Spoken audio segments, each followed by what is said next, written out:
Hola, internauta. ¿Te has perdido en los rocambolescos caminos de la web y por alguna extraña razón has llegado hasta aquí? Te cuento que estamos al interior de mi biblioteca. Si alzas la vista al cielo verás las estrellas, porque aquí no hay techo alguno que cubra a los astros. Y si miras a un costado, te encontrarás con una fogata que ilumina y abriga mis libros con cautela. Es la fogata cósmica, un fuego que permanece encendido mientras se mantengan ocultos los grandes misterios del universo. Si pones atención, podrás oír la lluvia cayendo afuera, porque al mismo tiempo también está lloviendo, porque aquí las cosas pueden ser y no ser bajo el mismo respecto. Acompáñame a descubrir las curiosidades más extraordinarias de la realidad.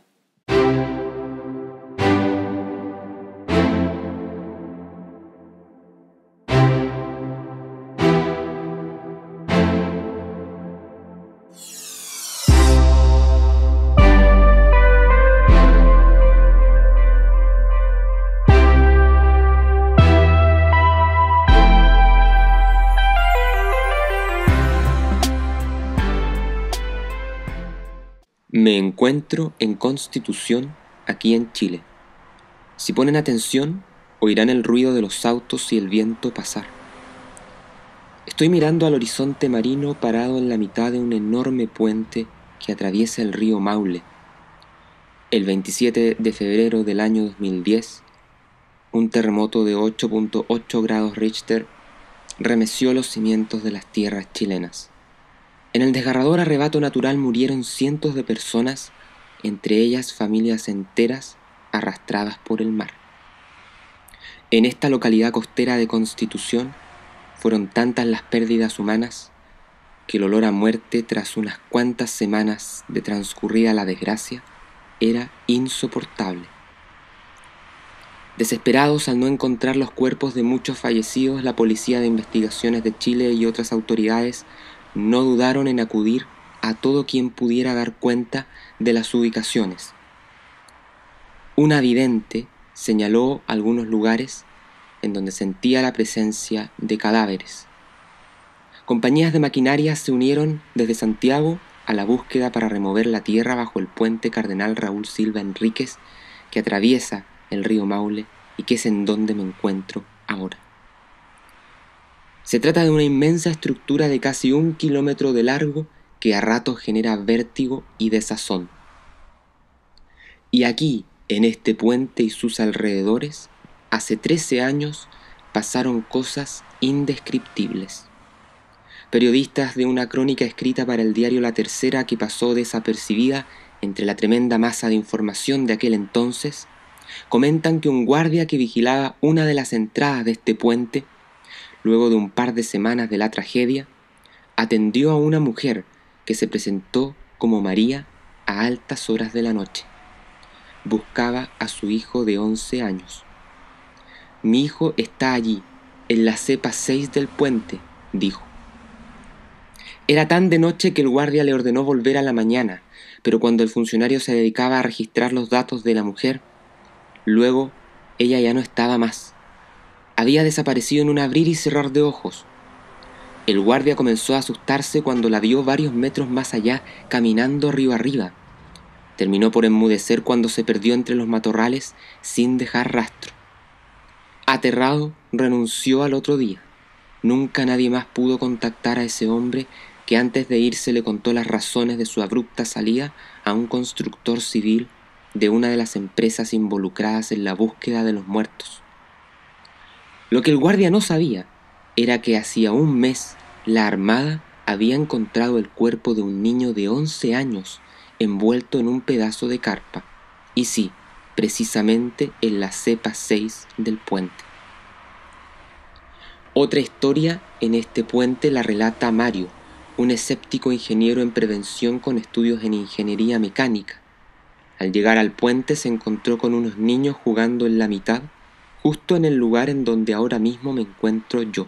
El profesional se indignó, toda vez que se había terminantemente prohibido el ingreso de civiles. Al reprender a los guardias de ambas entradas, Estos le demostraron que nadie había pasado los controles de seguridad. En efecto, al volver a la mitad de la estructura, nadie estaba allí. Ahora, después de haber pasado por esto, pienso que hay muchas cosas que desconocemos y que quizás nos expliquemos este tipo de fenómenos cuando descubramos primero cómo la materia es capaz de pensar, concluyó el profesional después de recordar su experiencia preternatural. ¿Te está gustando el contenido de este podcast? Te invito a que le eches una mirada a patagoniafreewell.com y a que descubras decenas de cursos virtuales sobre ciencias y humanidades. Aprenderás en ellos acerca de justicia, astronomía, física, teología, filosofía, entre otras fascinantes disciplinas. Así como libros exclusivos editados bajo el sello PFW Publishing, escritos por mí. Y ahora, sigue disfrutando este viaje sideral junto al calor de la fogata cósmica.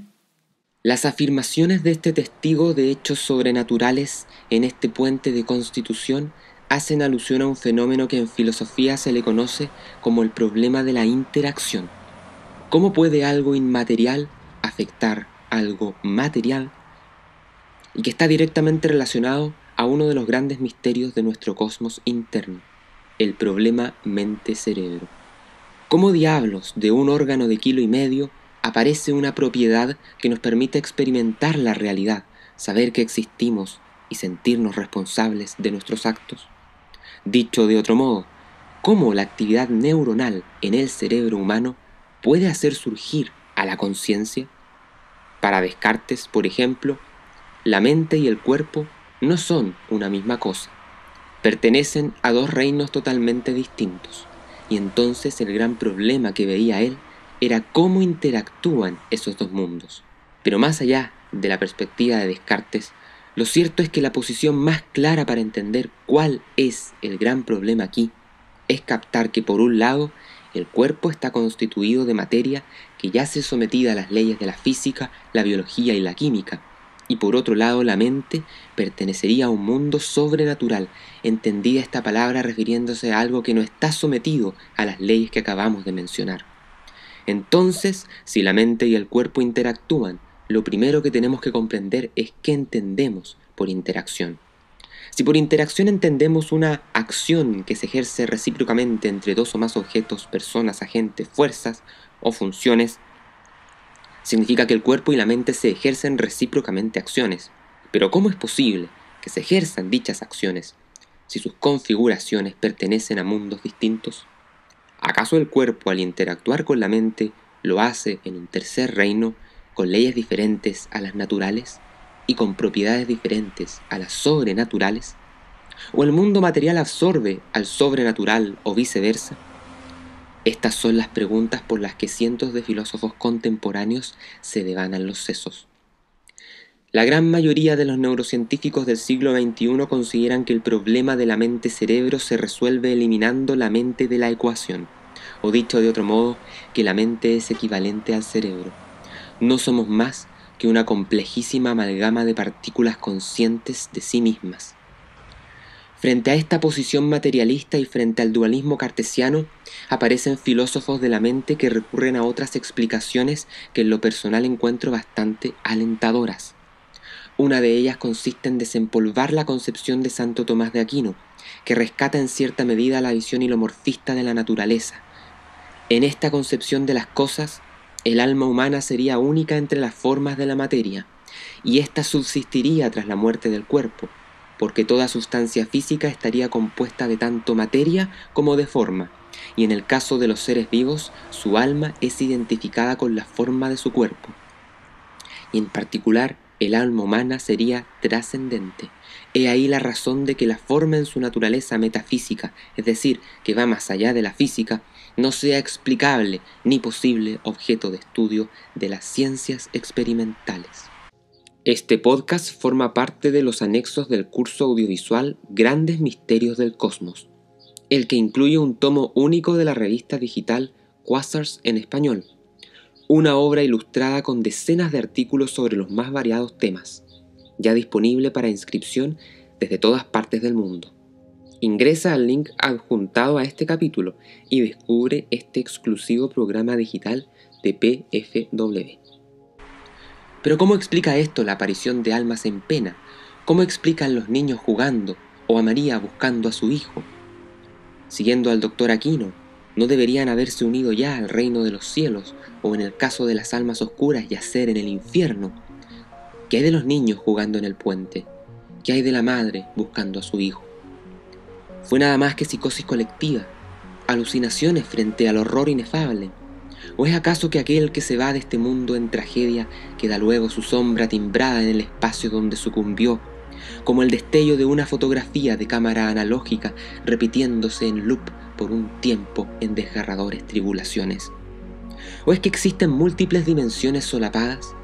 Y cuando en una de ellas el transcurso de los acontecimientos se bifurca bruscamente hacia otro lado, otros planos generalmente invisibles toman el lugar de lo que debió ser en nuestro mundo, de tal manera que los niños jugando arriba del puente es lo que debió pasar de no haberse despertado bruscamente la tierra esa madrugada de 27 de febrero, y no que terminaran ahogados en las inclementes aguas del Maule? ¿Será que están esperando a ser recibidos en el purgatorio? ¿Será que están esperando la segunda venida del misterio? Ya voy caminando en dirección a tierra firme. El sol ya no quema. Son pasadas las 5 de la tarde. Por la ribera del río veo pasar a un perro solitario y me recuerda que los testigos de la catástrofe cuentan cómo es que en cada atardecer posterior al terremoto, los perros se organizaban solos para buscar a sus amos perdidos entre los escombros y las aguas bravas. Como si de un equipo de rescate altamente entrenado se tratara. Los animales se juntaban en círculos a aullar a eso de las 7 de la tarde y después parecían dividirse las áreas de búsqueda. Me pregunto qué fue de esos perros, a dónde fueron a parar en su dolor vacuo, del que no eran conscientes, pero que de todos modos sentían. Hay muchas cosas que no sabemos.